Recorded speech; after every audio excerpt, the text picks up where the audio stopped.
It's been described as the most difficult public sector wage negotiations since the dawn of democracy almost 30 years ago.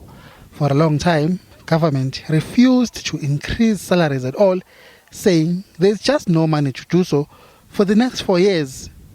It finally relented last month and tabled a 1.5% offer.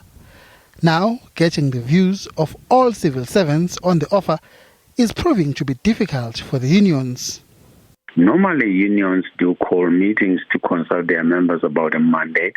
However, because of the restrictions of the number of people that can be assembled has been reduced, and that makes it even more onerous on the unions to then put in place other mechanism of meeting the members. And clearly it is that there are cultures, there are traditions, and their practices in different unions in terms of how they are able to gather a mandate. So it has been made very difficult by these particular conditions that have been imposed on us by the COVID restriction. And reaching civil servants who are based in rural areas virtually is a challenge. Various methods that have been exploited by the unions may not be suitable for particular areas in the country because of data, because of issues of connectivity relating to the types of gadgets that they are.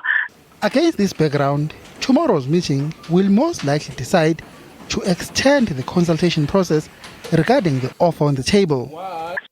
Time is of essence. However, it is very critical that organizations are able to touch base with all their members and be satisfied that whatever is going to be presented finally to the facilitator, it's a reflection of what the workers are saying. Therefore, that meeting will make that assessment, and then our approach basically broadly as labor would be that those unions that have not completed be given time to complete before we can begin to present a view about what are the members saying around the offer.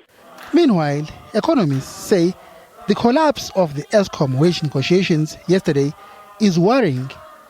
There does indeed reek of threatening the electricity supply even beyond the lack of security that we currently have with the present load shedding. I suppose these workers compare the 15.6% tariff increase that Eskom has requested consumers to pay with the 1.5% increase that the utility is giving or promising to the workers. At the same time, it has been argued that the electricity workforce is far too large. So we're ending up with a climatic... Eskom and the unions, NUM, NUMSA and Solidarity are headed for mediation by the CCMA to try and resolve their wage impasse over 30 days. Mbongeni Mutwa, SABC News, Johannesburg.